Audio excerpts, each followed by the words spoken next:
The holidays had always been a time of warmth, love, and family gatherings. At least, that's what I believed. But one cruel remark from my daughter-in-law shattered the illusion. As I sit here reflecting on that moment, I realize how deeply it cut me. It wasn't just about Christmas, it was about my place in their world, a world where I no longer belonged. But what happens when you've been pushed too far? When your heart breaks and you find the strength to rise again? This is my story, and trust me, it's one you won't forget. Subscribe now and let me know where you're watching from. This is only the beginning. I had never expected this. Christmas, the time of year when families come together, celebrating love and togetherness, or so I thought.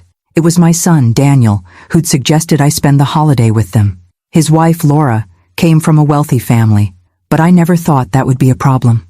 I'm just a simple woman, 74 years old, living quietly in my little house by the sea, surrounded by the sounds of the waves and my 2 cats. That had been enough for me. Peace, simplicity, and the memory of my late husband. I thought I understood my place in the world. I was wrong. That year, Daniel had decided to spend Christmas with Laura's family, in their lavish home. At first, I thought they were just being polite when they asked me to join them. But then Laura, with her icy, superior smile, spoke the words that would change everything. "You just don't fit in with my family, Sophie," she said, her voice dripping with disdain. "You're too old, too simple. It's just not the right setting for you." I stared at her, the woman who had married my son, the woman I had tried so hard to accept, even though she had made it clear she didn't care about me. I felt my throat tighten as she dismissed me like I was some inconvenience. And Daniel? He just stood there, silent, his eyes avoiding mine. It was as if he had already made his choice. His loyalty was with Laura, and I was no longer a part of their life. I wanted to argue, to fight back, but I couldn't find my voice. Instead, Daniel, my own son, told me in a soft voice, "I'm sorry. Mom, Laura thinks it's better if you don't come." And just like that, I was out. I wasn't welcome, alone. I didn't cry that night. I held back my tears, telling myself it was fine. I could spend the holiday alone. After all, I had my cats. But inside, something broke. I had been cast aside, a relic of the past, unwanted and unloved. The house felt emptier that evening. The silence seemed louder than ever. I tried to distract myself with my usual routine, but it wasn't the same without my son, without any of them. That night, my phone rang. It was one of my old friends, Margaret. She had heard about what had happened. "Sophie," she said, her voice warm and comforting, "we're coming over. Don't you dare sit there alone. We'll bring Christmas to you." And they did. Margaret, along with a few other friends who had shared so many of life's ups and downs with me, arrived later that evening, carrying food, laughter, and most importantly, company. As we sat around the table, eating and chatting, I mentioned the house of dreams that my late husband and I had worked so hard to buy, the beach house. It had always been my plan to leave it to Daniel. After all, he was my son. It was his legacy too. But in that moment, surrounded by my friends, I realized something. Maybe Daniel didn't deserve it. Maybe Laura didn't deserve it. I had worked my entire life for that house, and now it felt like they were taking more from me than just my place at the table. They were taking my dignity. One of my friends, Anna, looked at me with kind eyes. "Sophie, you've earned that house. You don't owe them anything, especially not after the way they treated you." Her words hit me like a punch to the stomach. It was as if I had been blind this whole time. I had thought that giving Daniel the house would be a gift, a way of showing him how much I loved him. But love was supposed to be mutual, wasn't it? And he didn't love me. Not in the way that mattered. I felt a spark inside me, a decision forming. I wasn't going to give him the house, not anymore. That night, after my friends left, I took a long, hard look at the will I had written years ago. It had always been for Daniel, but now, the thought of him inheriting it felt wrong. I wasn't going to let him take what wasn't his. It was mine, and I was going to take control of it. And so, the seed of revenge was planted. I would make them understand the cost of their cruelty. Sophie would no longer be the woman who was easily overlooked. The holiday wasn't just over for me. It was the beginning of something else. As I sit here, reflecting on that cold Christmas night, I wonder how I let things go on for so long. How did I let myself become invisible? Maybe I thought that family, blood, would always matter, but it didn't. Not to Laura. Not to Daniel. And as I prepared to change my will, to take back what was rightfully mine, I knew that it wasn't just the house I was reclaiming. It was my dignity, my power.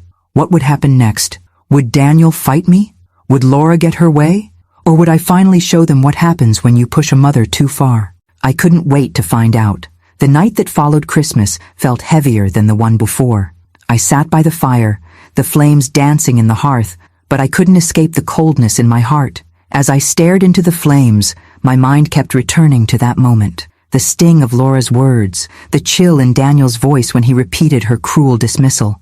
I'd always known that Laura didn't particularly like me, but I never imagined it would go this far. To be treated as if I were invisible in my own son's life, it was too much. I had always prided myself on my independence. The house by the sea was a symbol of that. It wasn't just a home. It was a dream realized by me and my late husband. It was our sanctuary, the place where we built a life together, and where I had planned to spend my final years in peace. But now, it felt like something was being taken from me. Not just the house, but the love I had once given freely to my son. The loneliness was suffocating. Even though I had friends who cared about me, who wanted to spend time with me, it wasn't the same. The betrayal I felt cut so deep that nothing could ease the ache. As much as I tried to convince myself that I didn't need to be with Daniel and Laura, that I was fine on my own, I couldn't stop wondering what had happened to the bond we once shared. I had been a good mother. I had supported Daniel through thick and thin, and yet, now I was discarded like yesterday's news. Later that evening, as I wandered aimlessly around the house, I noticed the dust on the piano. My husband had loved that piano. He used to sit for hours, his fingers dancing across the keys, filling the house with music. I used to listen, completely mesmerized, but tonight, the silence was deafening. The weight of it settled over me, a constant reminder of what had been lost. I couldn't let this go. I had worked my entire life, alongside my husband, to build this life. And yet, here I was, a woman of 74, left alone and humiliated by the people I had trusted most. That was when the thought hit me. The house. The one thing that could still give me a sense of power over my situation. I had always planned to leave it to Daniel, but the thought of him inheriting it after the way he had treated me made my blood run cold. Laura's cruel words echoed in my ears. You don't fit in. It was as if she had already decided my place, not just in her world, but in her family's world. No, I wasn't going to let her or Daniel have it. I had always told myself that I would leave everything to my son, that it was his inheritance. But as I thought more about it, I realized something important. Daniel hadn't earned it, not the way my husband and I had. I took a deep breath, staring out the window at the waves crashing against the rocks below. The sea had always been my solace. It had always whispered to me, reminding me of what was truly important. And right now, what was important was taking back control. The decision was made. The house would no longer be Daniel's legacy. It would be mine to keep, and I would decide what to do with it. As I sat down at my desk, I began to write. It wasn't easy. After all, I had never imagined doing something like this to my son. But this wasn't about him anymore. This was about me. It was about reclaiming my dignity. The sound of the pen scratching across the paper filled the room. I signed my name with determination, crossing out the part of the will where Daniel had been named the sole heir. The house would no longer be his. For a moment, I just sat there, looking at the document in front of me. Was I doing the right thing? Should I really take this step? But then I remembered the way Laura had dismissed me, the way Daniel had stood silently by her side. That was all the justification I needed. I took the will, folded it carefully, and placed it in the drawer. My heart was racing, but there was a strange sense of calm now. I had made my choice. It wasn't just about the house. It was about making a stand. The days that followed were full of quiet tension. Daniel and Laura hadn't tried to reach out again, and I didn't expect them to. I wasn't sure when or how they would find out about the change in my will, but I knew they would. And when they did, things would never be the same again. I wasn't sure what to expect from them, but I was ready. I didn't know it yet, but this decision would lead to a confrontation that would forever change the dynamics of our family. The quiet woman who had been dismissed and disregarded would no longer stay in the shadows. Sophie was coming out of the dark, and the world would have to take notice. But for now, I just sat in silence. The house felt colder than it had before, and yet, for the first time in a long while, I felt a spark of something I hadn't felt in years: empowerment. It was just the beginning, and I would make sure they knew it. I hadn't expected the change in my will to be so final. At first, there was a quiet calm after I made the decision, almost a sense of relief. I thought maybe I could live in peace with it, knowing I had taken control of the one thing that truly mattered to me. But that calm didn't last long. The day I received the call from my lawyer, I knew my quiet little world was about to be shattered. It was a few weeks after Christmas when I first noticed the change. The phone rang early one morning, the caller ID showing the name of my lawyer, Thomas. "Sophie," his voice was steady, but I could hear the unease in it. "We need to talk. It's about your will." I felt my chest tighten. I had been expecting this, but now that it was happening, I realized I wasn't as prepared as I had thought. "What about it?" I asked, trying to sound calm, though my pulse quickened. There was a long pause on the other end. I think we need to review the document again," he said. "Something has changed, Sophie. I'm afraid I didn't catch it at first. There's a new clause in the will that we didn't discuss." I felt my stomach churn. "What are you talking about, Thomas?" He hesitated again. "I think you need to come in and sign some updated documents. It's about the estate, Sophie, and the house by the sea." I swallowed hard, the weight of the situation sinking in. I knew then that my son Daniel had found a way to get to Thomas. I couldn't imagine how, but it was clear that somehow my decision had been tampered with. It wasn't a coincidence that Thomas now sounded so nervous. Something wasn't right. I could feel it in my bones. I decided to go to his office immediately. The drive felt endless. I gripped the wheel tightly, my mind racing. What had they done? What had Daniel and Laura done? I had trusted Thomas. I had always felt secure in his professionalism, but now I was beginning to doubt everything. When I arrived at his office, Thomas was waiting for me, a tense smile on his face. He led me into his private office, and we sat down across from one another. "Sophie, I need to explain," he began, his voice uncharacteristically soft. I didn't realize at first, but your son, Daniel, he's been coming in, asking for changes. I've been making them, and I didn't question it." I felt my heart drop to my stomach. "What do you mean? You've been changing my will without telling me?" I could barely speak the words. My blood was boiling. He lowered his eyes, unable to meet my gaze. "I'm sorry, Sophie. He insisted that you would want these changes, that the house should go to him, that it was what you'd always planned." I felt a sickening realization wash over me. Daniel hadn't even bothered to confront me directly.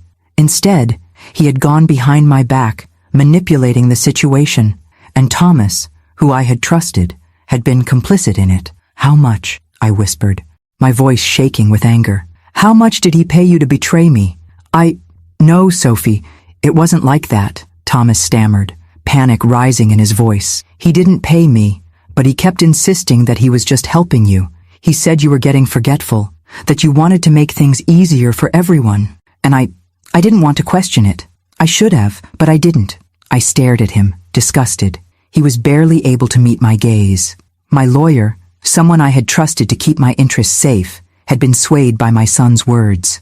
I stood up abruptly, knocking the chair back. "This is over, Thomas. I don't trust you anymore." He looked panicked, his hands raised. "Please, Sophie, let me fix this. Let me—" But I was already heading for the door. I had to get out of there. The betrayal, the lies, the manipulation, it all hit me like a wave, crashing over me. I was being erased. My son, the one person I had done everything for, was taking everything from me, piece by piece. I got into my car, slammed the door, and took off, my hands trembling on the wheel. I drove aimlessly for a while, my thoughts a whirl of rage and disbelief. Daniel and Laura had thought they could just take my life's work. They had underestimated me. As I drove, I thought about the house, thought about the one thing that had always been mine, the one thing that tied me to a past I would never forget. I couldn't let them have it, not after everything they'd done. When I returned home, the weight of what had happened settled heavily on me. It was clear now. I couldn't trust anyone. My son had taken a step that I couldn't undo, but I could stop him. I spent the rest of the day alone, thinking, plotting. The will could be changed again.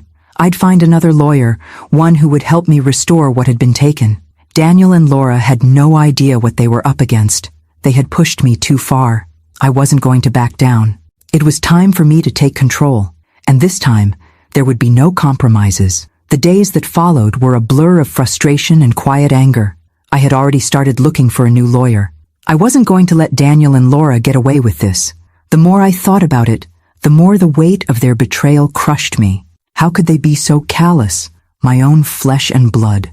It hurt in a way that I hadn't expected, so deep, so personal, that it felt like something inside me was unraveling. But I had to stay focused.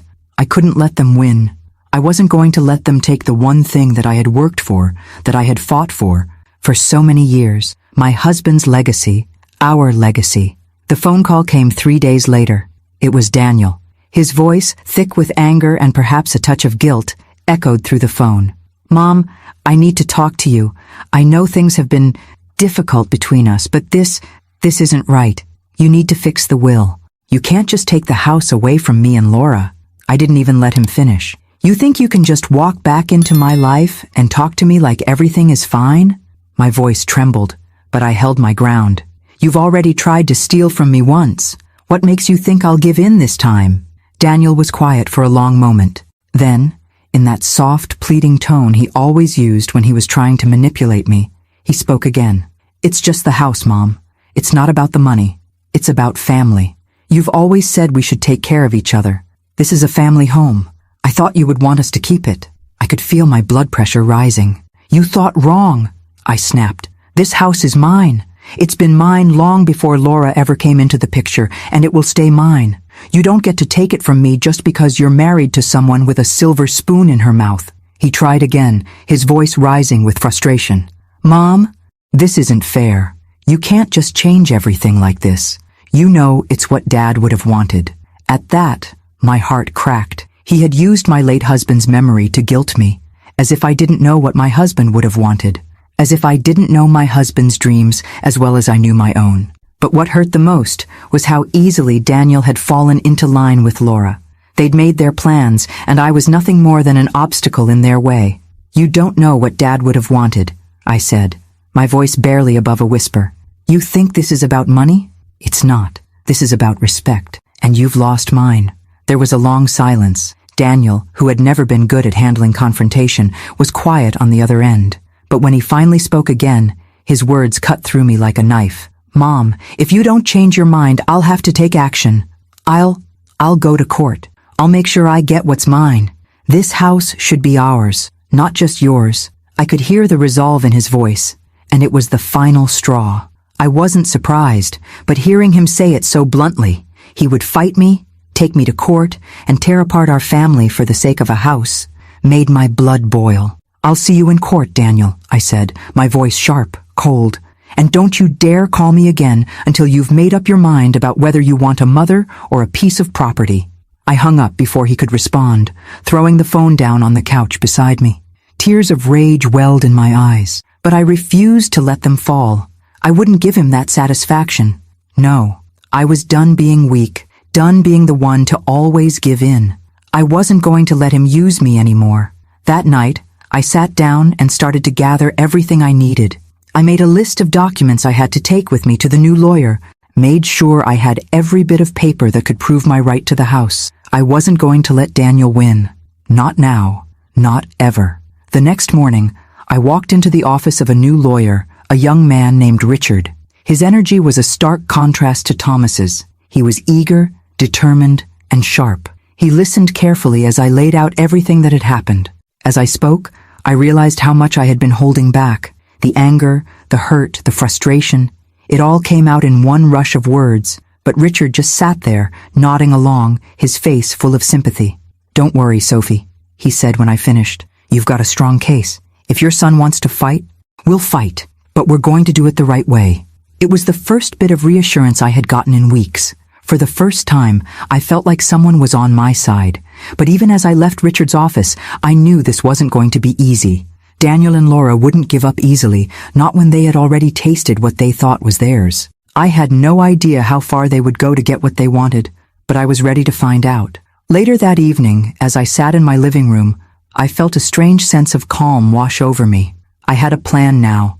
I had a lawyer I could trust, and I had something they could never take from me, the truth. Whatever happened next, I was done being the victim. I was ready to take back what was mine, and I would make them regret ever crossing me. The days bled into each other, but the weight of what was coming never left me. My mind raced constantly through every meeting with Richard, every conversation with my lawyer, and every thought of how this battle would unfold. I was preparing for war, but I knew it would be a long, painful fight. Daniel's words had echoed in my ears, each one sharpening the resolve in my chest. "I'll take action," he'd said. "I'll go to court." I didn't doubt that for a second. He wasn't the boy I raised anymore. The man standing before me was cold, calculating, willing to tear down everything for his own benefit. What hurt the most, though, wasn't that Daniel was trying to take the house. It was that he was willing to throw me away, his own mother, without so much as a second thought. Laura had done a good job of turning him against me, of making him believe that I was some kind of burden, a relic of the past, but I knew my son better than anyone else. I knew that deep down, this wasn't just about the house. This was about power, control, and he was too blind to see it. The day he called again, I wasn't surprised. "Mom, we need to talk." Daniel's voice came through the phone, as soft as ever. But beneath it was an edge, anger, frustration, and something colder. "I've spoken to a lawyer, and if you don't change the will, this is going to get ugly. You won't win."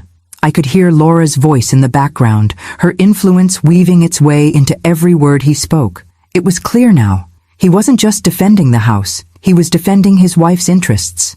And it sickened me. "I told you before, Daniel," I said, my voice as steady as I could make it. "I'm not changing my mind.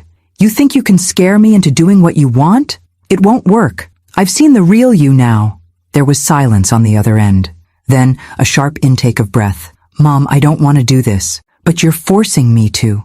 This isn't just about the house, it's about what's right, what Dad would have wanted." I nearly lost my composure, but I held firm. "You're right. This isn't just about the house. It's about respect, Daniel. Something you and your wife have taken from me. Something I won't give up without a fight. I'm not asking you to give it up." Daniel's voice was strained, like he was trying to keep his emotions in check. "But I'm telling you, you'll lose in court. I'm not going to let you ruin everything for me and Laura. I won't let you keep the house from us." His words stung. He had reduced everything down to money, to inheritance, to something so trivial. I wanted to remind him of the love we'd shared, of the years we spent together, but I knew it would fall on deaf ears. He'd made his choice, and now, so had I. "I've already made my decision, Daniel," I said, my voice thick with emotion but steady. "And I'm not changing it. So do what you have to do. I'll be ready." I hung up before he could say anything more. The silence in the house was deafening. For the first time in months, I let myself feel the weight of it all. The betrayal, the lies, the fact that my own flesh and blood was willing to tear our family apart over something so petty. It was as if he had become a stranger. The boy who once needed me, the son who had looked to me for guidance, was gone. In his place was a man who cared only for himself, for his wife, for the inheritance that he believed was rightfully his. I sat there for a long time, the house feeling more empty than ever. My heart ached in a way it never had before.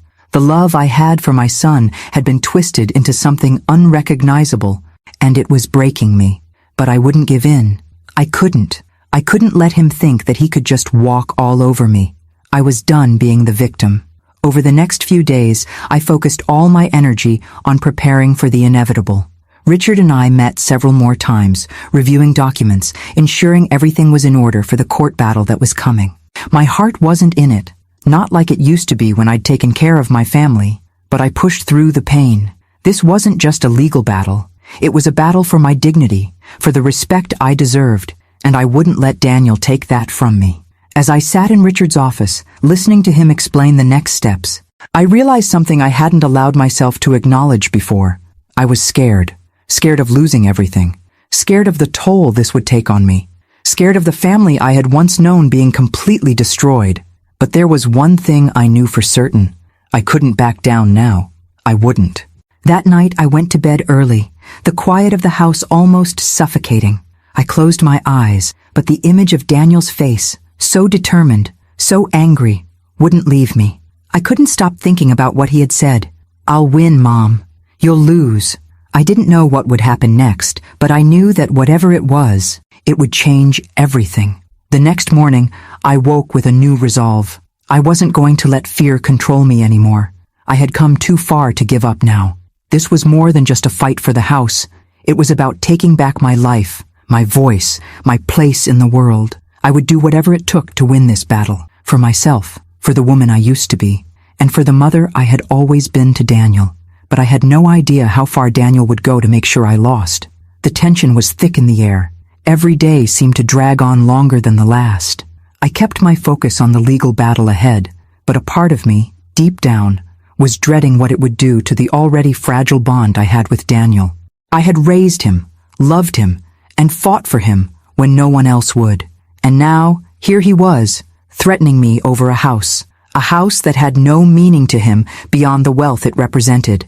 It was crushing. The phone call came a week later. I'd been bracing myself for it, but that didn't make it any easier. It was Thomas, my old lawyer, the one who had betrayed me. "Sophie, I'm so sorry about everything that's happened," Thomas began, his voice shaky. "I should have listened to you. I should have questioned Daniel and Laura, but I didn't. And now it's too late." I felt the familiar fire of anger rising in me, but I forced myself to keep my voice calm. "What do you want, Thomas? I've already made my decision.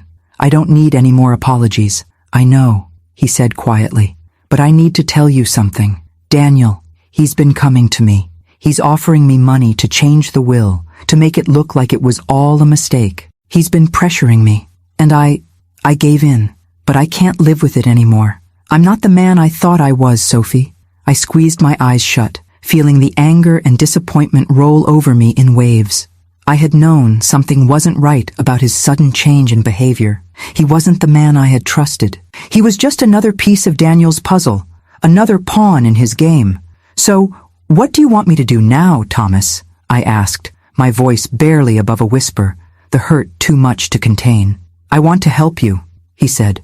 "I've already started making things right. I'm going to testify on your behalf. I'm going to tell the truth. I'll make sure Daniel doesn't get away with this." I took a long, slow breath. A part of me wanted to scream at him for his betrayal, for not standing up for me sooner. But the other part of me, the part that still wanted to believe there was some good in him, felt a small flicker of hope. "I don't know if I can forgive you, Thomas," I said softly, "but I'll take your help. It's the only chance I've got left." "I understand," he replied. "I'll be there. I'll do everything I can to make this right." As the conversation ended, I sat in silence, staring out the window at the waves crashing against the shore below. The pain was still there, like a wound that hadn't healed, but now there was something else too, something stronger, determination. I was going to take back control of my life, and if Daniel thought he could manipulate me, he was about to learn just how wrong he was. The days turned into weeks as the court date loomed closer. I met with Richard, my new lawyer, more times than I cared to count. He worked tirelessly on my case, poring over documents, building the evidence, preparing for the battle that was about to unfold. But even with all the preparation, I couldn't help but feel the weight of what was at stake. Daniel's threats still echoed in my mind. He was determined to take everything from me, my home, my dignity, my future, but I wasn't going to let him. I had already lost so much, but I wasn't going to lose this fight, not after everything he'd done. The night before the court hearing, I couldn't sleep. I kept replaying everything in my head, the way Daniel had dismissed me, the way Laura had undermined me at every turn. I could still see their faces, their smug expressions as they tried to strip away everything I held dear. But I wasn't just going to give up. I had made my decision, and I was going to see it through. I spent that night in quiet contemplation, looking out at the ocean as the wind whispered through the trees. The sea had always been my refuge, a place where I could find peace, even when the world around me felt like it was crumbling. But tomorrow, it would all change. The house, the will, the battle, it would all come to a head. I took one last look at my home, the place where I had spent so many years of my life. It was mine. It always had been. And no one was going to take it from me. The morning of the court hearing arrived, cold and gray, as if the sky itself understood the weight of what was about to unfold. I stood in front of the mirror, staring at my reflection, trying to steady my nerves. My hands trembled slightly as I adjusted the collar of my jacket. the weight of the impending battle settling heavily in my chest. Today wasn't just a fight for a house. It was a fight for my dignity, a fight for my right to be heard, to be seen, to be respected. The house, my home, had been more than just a building to me. It had been a symbol of everything my late husband and I had worked for. It was where we had built our lives, where we had laughed, cried, and loved. But now it had become a battleground, the prize in a war that had been thrust upon me by the very people I had once trusted most. I took a deep breath, trying to steady my nerves, and grabbed my purse. As I made my way out of the house, I couldn't help but glance back at it one last time. I wasn't sure what would happen today, but I knew one thing. I wouldn't give up without a fight. The drive to the courthouse felt like it took forever. Each turn, each mile, was another reminder of what was at stake. I thought about Daniel, about Laura. I thought about all the years I had spent raising my son, loving him, supporting him, and how quickly they had discarded me. It hurt more than I could ever explain, but I had no time for self-pity. This was war, and today I was going to win. When I arrived at the courthouse, I was greeted by Richard, my new lawyer. His presence gave me a small sense of comfort, though I could see the same tension in his eyes that I felt in my own chest. We exchanged a few words, but I could tell that he was focused on the task ahead. This wasn't going to be an easy fight, but we were ready. The courtroom was already crowded when we entered. Daniel and Laura were seated across the room, their expressions cold and distant. I could see how tightly Laura gripped Daniel's hand, as if she were trying to reassure him that they would win. But I wasn't worried. I had seen the cracks in their carefully constructed world. I knew what they had done, and I knew that I wasn't going to let them get away with it. The judge called the hearing to order, and I could feel my heart pounding in my chest. Richard stood by my side, presenting the case with a calm confidence that I couldn't help but admire. He laid out the facts clearly, how Daniel had tried to manipulate the will, how Thomas, my former lawyer, had been bribed into changing the documents, and how Daniel had acted without my consent or knowledge. As I listened to the testimony, I found it hard to keep my emotions in check. There was something about hearing the truth laid bare that made it all feel even more real. Daniel had taken so much from me, but today he would be held accountable. When it was my turn to speak, I stood up, my legs unsteady but my voice strong. I took a deep breath and looked across the room at my son and daughter-in-law, who were now staring at me, their faces a mixture of disbelief and contempt. "I didn't expect this," I began, my voice unwavering. I didn't expect that my own son would try to take something that wasn't his, something that I worked my whole life for. But more than that, I didn't expect him to throw me away, to think so little of me that he would try to erase me from his life. I could see Daniel's eyes flicker, but he didn't say anything. Laura, however, scoffed, crossing her arms in defiance. "I raised him," I continued, my voice louder now, filled with the pain of years of sacrifice. "I loved him, and for years I gave him everything I had, and yet now I'm just a convenience to be discarded when it no longer suits him. This house is not just a building, it's a symbol of everything my husband and I worked for, and I won't let him take it from me. Not like this." The courtroom fell silent. I could feel the weight of everyone's eyes on me. I had said what needed to be said, and now I would wait. Richard stood beside me, his eyes filled with a mixture of pride and determination. He knew that this was the moment I had been waiting for, the moment when I stood up for myself. Daniel and Laura exchanged a brief look, their confidence shaken. I could see the cracks now, the doubt creeping in. They had underestimated me. And now I had them exactly where I wanted them. The judge turned his attention back to the room. "I'll take this matter under consideration," he said, his voice authoritative. "You will all be notified of my decision within the next few weeks. Until then, I suggest you all refrain from further actions regarding the estate." I stood there for a moment, the weight of the words sinking in. It wasn't over yet, but I had done everything I could to ensure that justice would prevail. I had made my stand, and no matter what happened, I knew I would walk out of that courtroom with my head held high. Daniel and Laura stood to leave, their faces tight with anger. They hadn't won yet, but I could see it in their eyes. They knew they had lost the battle. As we walked out of the courthouse, Richard placed a hand on my shoulder.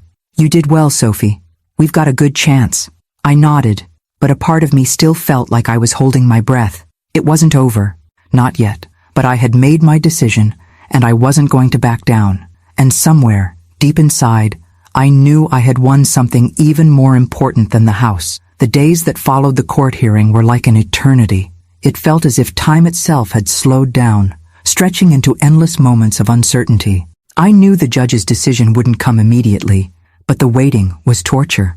Every time the phone rang, my heart skipped a beat, only to sink with disappointment when it wasn't the call I had been hoping for. Daniel and Laura had gone quiet after the hearing. I knew they were strategizing, trying to find ways to regain control.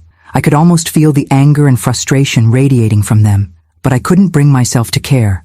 They had pushed me to my limits, and now they would have to face the consequences. I spent the following days making preparations, just in case the worst happened. I had already decided that no matter the outcome of the trial, I would no longer live my life according to their whims. I was done being silenced, done being the one who always compromised. I had been a good mother, but now it was time to be a good woman to myself. The phone call finally came one Thursday afternoon. "Ms. Sophie, this is Judge Howard's office," the voice on the other end said. "The judge has reached a decision regarding your case. He has requested your presence for a final ruling." My stomach dropped. It was finally happening. I didn't know if I was ready for it, but I knew I had no choice. The drive to the courthouse was quick, but my mind raced the entire way. I thought about Daniel again, about how he had once been my world. I had watched him grow, guided him, and loved him. And now I was standing on the brink of losing everything. But I wasn't going to lose. I couldn't. Not after everything I had been through. Not after everything they had taken from me. When I arrived at the courthouse, Richard was waiting for me outside.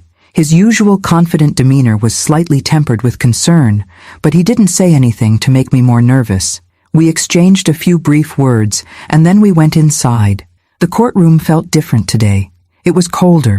There was an air of finality to it all that I couldn't shake. Daniel and Laura were already seated at the table, their faces set in stone. They didn't look like the same people who had once been a part of my life. They were strangers now. People I barely recognized. People who had shown me nothing but contempt. I sat down in my usual seat, trying to ignore the way my heart raced in my chest. Richard stood beside me, his hand resting gently on my shoulder for support. The judge entered, and the room went quiet. Judge Howard, a tall man with a stern expression, took his seat and looked at both parties. His gaze lingered on me for a moment before he began speaking. "I've reviewed the evidence presented by both sides, and I've taken into account the testimonies of all involved. It is clear that the actions taken by Daniel and his legal counsel in this case were inappropriate." I felt a slight shiver run down my spine as I heard those words. It was happening. The tide was turning. "However," Judge Howard continued, "I also recognize that Sophie, as the mother, has every right to determine what happens to her property during her lifetime. The house in question—" He looked at the documents in front of him, then back at us. "The house in question will remain under Sophie's name. The change to her will is valid, and it is not to be contested further by Daniel or his wife." I felt a breath leave me, though I hadn't realized I'd been holding it. My chest tightened with a mixture of relief and disbelief. This was it. They had lost. The judge's gavel struck, signaling the end of the hearing, but it didn't feel like a victory. Not entirely. It felt like something had shifted in me. For the first time in months, I wasn't the woman being manipulated. I wasn't the one who had to step aside and let others dictate my fate. Daniel's face was a mixture of fury and disbelief. He opened his mouth to speak, but nothing came out. Laura's eyes blazed with anger as she shot daggers in my direction, but she said nothing either. Richard turned to me, his voice low. "We've won, Sophie." For a moment, I couldn't speak. I just stared at the judge, processing the words he had said. My heart, which had been pounding in my chest for what seemed like an eternity, slowly began to calm. I felt like I could breathe again. As we left the courtroom, Daniel and Laura didn't even glance at me. They stormed out, their shoulders stiff with anger. I felt no triumph, no satisfaction, just a quiet certainty that the right decision had been made. They couldn't take what was mine anymore. They couldn't take me away from my own life. When I returned home that afternoon, the house felt different. The weight of the battle was finally over. The air was clearer, the house quieter, and the peaceful solitude I had once found here was beginning to return. But as I stepped into my living room and glanced around at the life I had built, I knew that this victory wasn't just about the house. It was about reclaiming my own identity, my own strength. I had fought for myself, and now I would live for myself. The phone rang again, and this time I wasn't afraid to answer it. Sophie. Richard's voice was calm, but there was a note of warmth in it. You did it. I just wanted to say, you were incredible. We'll make sure everything is squared away with the documents. I smiled softly. Thank you, Richard. You've been more than just a lawyer. You've been my ally when I needed one most. We ended the call, and I sat back in my chair, the weight of everything that had happened settling over me. The fight was over, and for the first time in a long time, I felt at peace. It's strange, the way life continues to move forward, even after a moment that feels like it should change everything. The court case was over. The house was mine. But for the first time in years, I felt like I wasn't fighting for a place in the world anymore. I had fought for control, for my dignity, for my future. But now that it was all behind me, I was left standing in the quiet aftermath, wondering what came next. The silence in the house felt like a presence of its own. There was no longer the looming tension of the court case hanging over me. But still, something was missing. The joy I thought I'd feel once the dust settled never arrived. Instead, a strange emptiness began to creep in. The first few days after the court hearing were the hardest. My phone was quieter than it had ever been. No calls from Daniel. No angry texts from Laura. It was a hollow victory. What good was winning if you lost the people who mattered most in the process? I found myself staring out the window more than I ever had before. The sea, which had always been my sanctuary, felt distant. The waves were no longer comforting. Their rhythmic crashing against the shore, now a reminder of everything I had lost. Not just the house, not just the inheritance, but the relationship with my son. I had stood my ground, yes, but I had also lost him in the process, and that hurt more than any loss of property ever could. One evening, as I sat in my living room, the silence grew unbearable. The house felt too large, too empty. The weight of the space around me was oppressive. I reached for the phone and, for the first time in weeks, called one of my friends. Margaret had been there for me when everything had fallen apart, and she always knew the right thing to say, even when I didn't. Sophie, she answered, her voice warm and comforting. How are you holding up? I took a deep breath before responding, trying to find the words. It's over, Margaret. The court case. They lost. The house is mine, but it feels empty. Margaret paused on the other end of the line, and I could hear the wheels turning in her mind. I know you're hurting, but Sophie, you fought for this. You fought for your dignity, for your life. I'm proud of you. I know, I said, my voice cracking. But what good is all of this if it's just me here? If I'm left with this house and nothing else? There was a long silence before Margaret spoke again. Her voice filled with understanding. You're not alone, Sophie. You have your friends, and you have your life. It's not about the house or the inheritance. It's about what you do with the time you have left. Her words hit me harder than I expected. I had spent so much time fighting, so much time focused on the past, that I had forgotten to think about the future.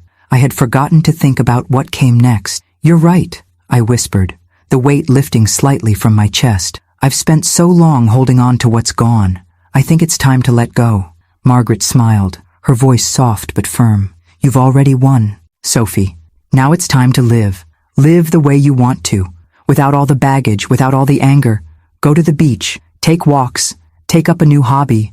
Let yourself breathe again. That night, after our conversation, I sat in silence, thinking over Margaret's words. Slowly, I realized that she was right. I had fought for control, but now I needed to fight for something else. For peace. For myself. I made a decision.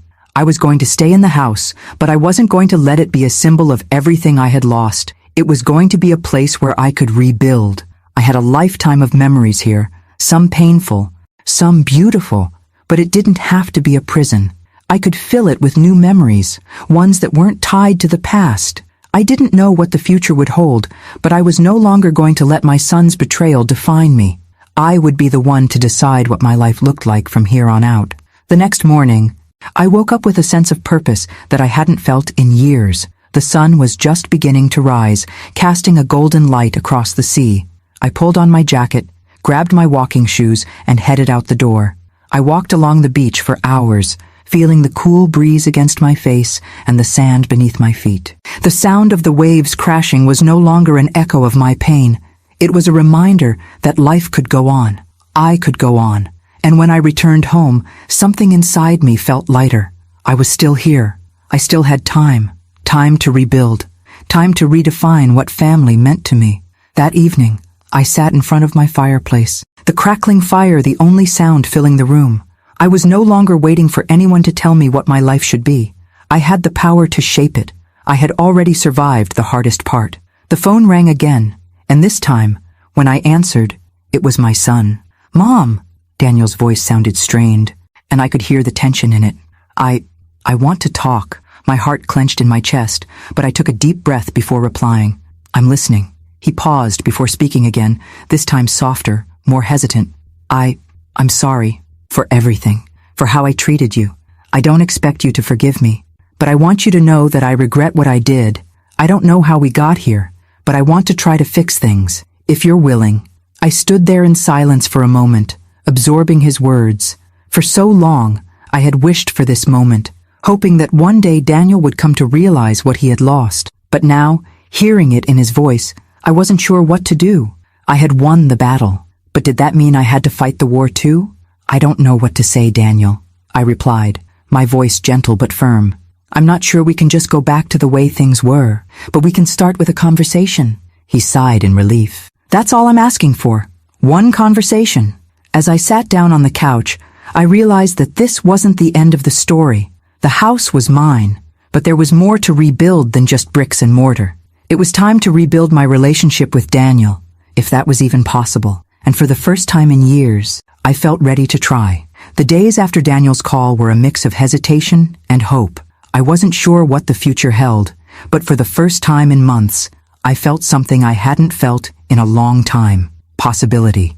A small spark of it. The idea that perhaps, just perhaps, there could be a way back from the distance that had grown between us. I spent the next few days thinking about everything that had happened. About the court case, about the betrayal, about the long stretches of silence between me and my son. But I also thought about the memories, the good ones, the ones before Laura had come into the picture, before everything had started to change. I tried to remember what it was like when Daniel would run to me for comfort, when his laughter filled the house, before the greed, before the manipulation. I had no idea if I was ready to forgive him, but I knew one thing. I wasn't ready to close the door completely. The following Saturday, Daniel called again. This time there was an urgency in his voice that hadn't been there before. "Mom," he said.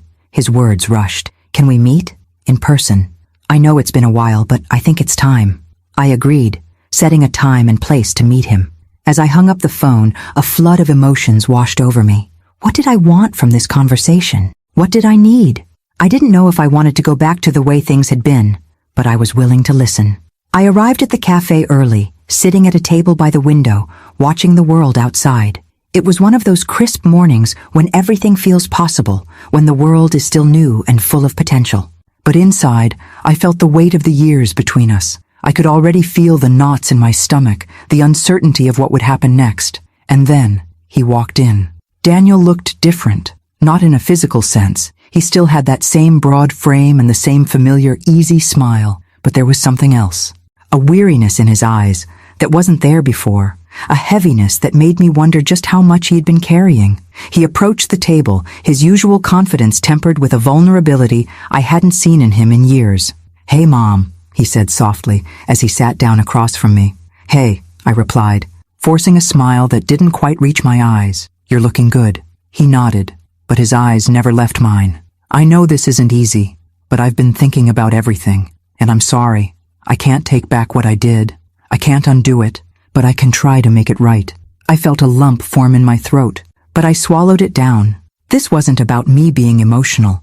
This was about hearing him out, hearing what he had to say.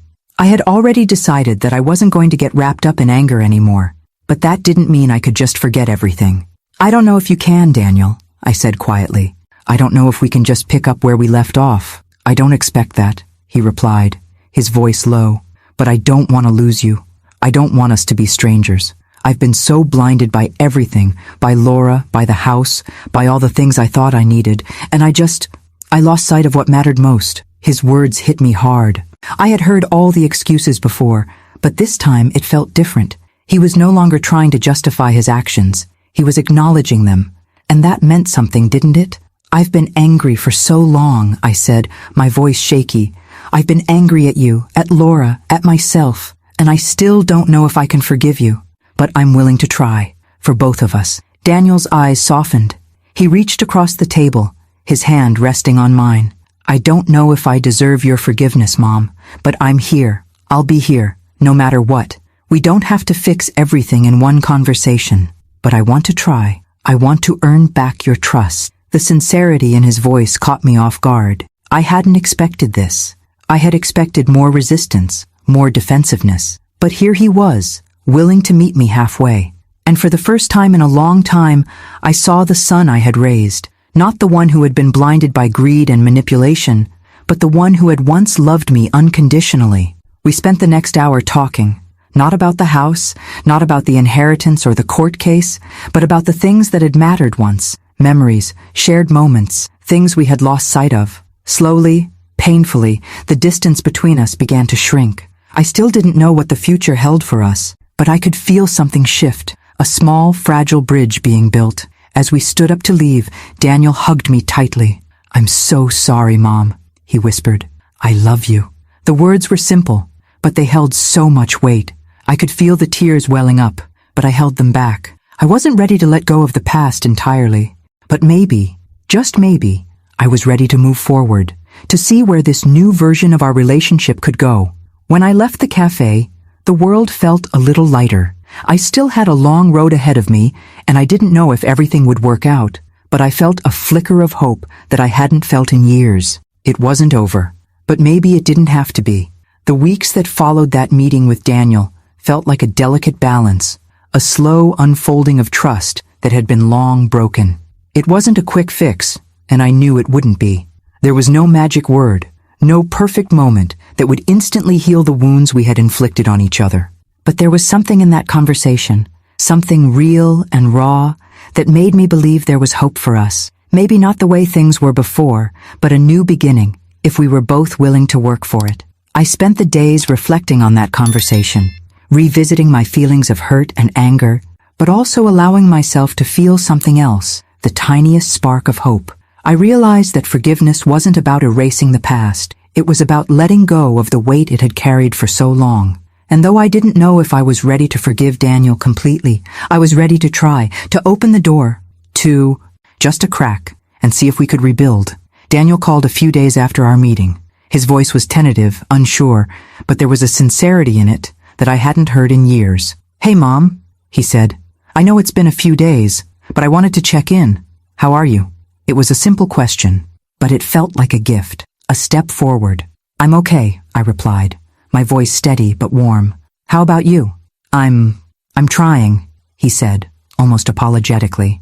"I know I've messed up a lot, and I'm not expecting everything to change overnight, but I don't want you to feel like I'm just going to disappear again." I felt a soft knot loosen in my chest. "I don't want that either," I said quietly.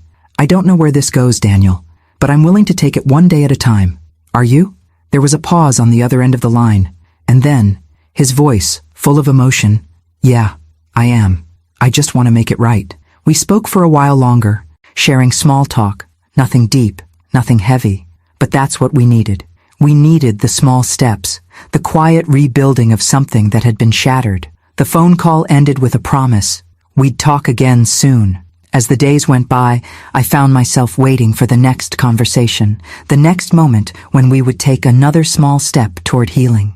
It wasn't easy. There were still moments when the hurt resurfaced, when I wondered if he truly understood the gravity of what he had done. But each call, each message, brought us closer to something resembling normalcy again. One afternoon, Daniel surprised me by showing up at my doorstep. He was holding a small bouquet of flowers, nothing extravagant. Just a simple gesture, but it was enough to melt something inside me. "I know I can't make up for everything," he said as I opened the door, "but I wanted to do something, to show you I'm really trying. I know I can't take back what I did, but I can start here." I looked at the flowers, then at him, and for the first time in a long time, I saw my son. Not the man who had been blinded by greed, Not the one who had abandoned me, but the boy I had raised, the man who was beginning to show up for me again. "I'm not asking for you to forget, Mom," he continued. I want you to know that I'm here, and I'm going to keep trying." I nodded, a lump forming in my throat. I hadn't expected this. Not so soon. Not after everything. But as I took the flowers from him, I realized something. Maybe it wasn't about forgetting the past. Maybe it was about acknowledging it, facing it together and moving forward, one step at a time. "I'm not ready to forgive everything, Daniel," I said, my voice thick with emotion. "But I'm willing to try. I'm willing to let you show me." He smiled, a small but sincere smile. "That's all I'm asking for, Mom. A chance." We stood there in the doorway for a moment, neither of us knowing exactly what would happen next, but for the first time in what felt like forever, I wasn't scared. Maybe that was the first real step toward healing, just allowing ourselves to try, even when we weren't sure where the road would take us. A few weeks later, Daniel invited me to dinner.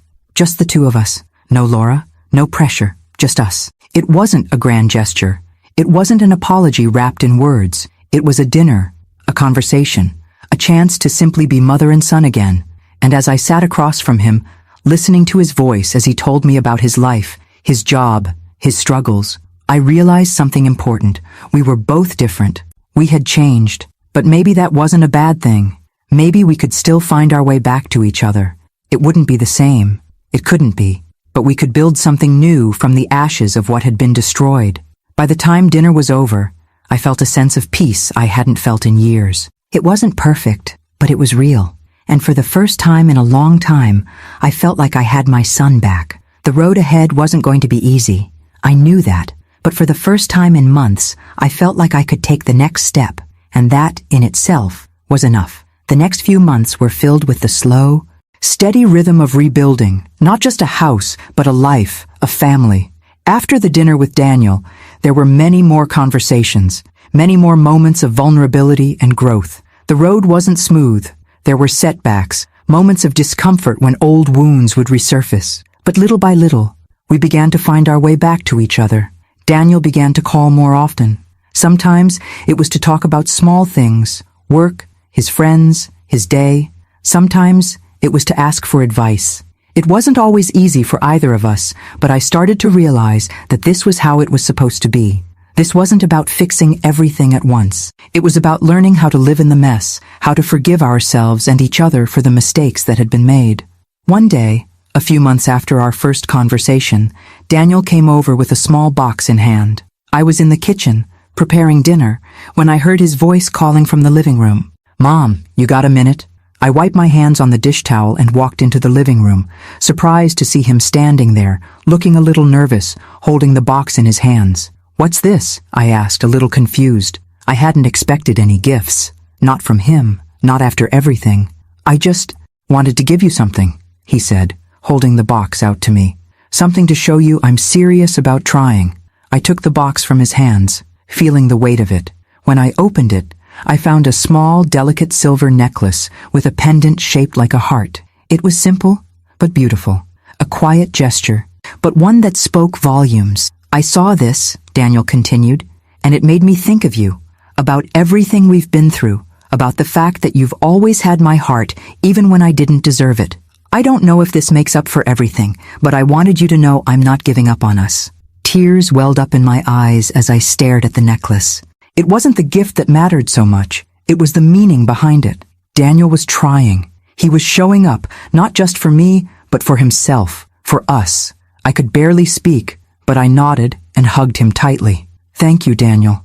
I don't know if I'll ever be able to forgive everything completely, but I'm so proud of you, and I'm proud of us." From that moment on, things continued to improve between us. There was still work to be done, still scars to heal, but the foundation had been rebuilt. Slowly, we found our way back to each other, no longer trying to return to what we had been, but building something new, something more honest. As for me, I learned a valuable lesson in those months. I had spent so much time fighting, so much time holding on to what was, that I had forgotten to look forward, to live in the present, to allow space for growth and change. The house, the legacy of my late husband and me, and no longer felt like a burden. It had become a home again, a place where I could find peace, I spent my days focusing on the things I enjoyed. The mornings were for walks on the beach, the afternoons for reading and cooking. I reconnected with old friends, took up new hobbies, and started letting go of the anger that had weighed me down for so long. One evening, as I sat on the porch, watching the sunset over the ocean, I realized that this was my life now. It was mine to live, mine to shape. I wasn't defined by my past, by my mistakes, or by the people who had hurt me. I was defined by what I chose to do from here on out. And as the sun dipped below the horizon, I knew that I had finally found the peace I had been searching for. There was no perfect ending. There was no fairy tale reconciliation. But there was something even better. A new beginning. A chance to live authentically, to be free from the shackles of the past, and to build the kind of life I had always deserved. As I sat there, the sound of the waves crashing softly in the distance, I smiled to myself. It was over. The battle, the pain, the hurt, it was behind me. And now, I could finally breathe. And for the first time in years, I felt truly free. Thanks for listening. Don't forget to subscribe and feel free to share your story in the comments. Your voice matters.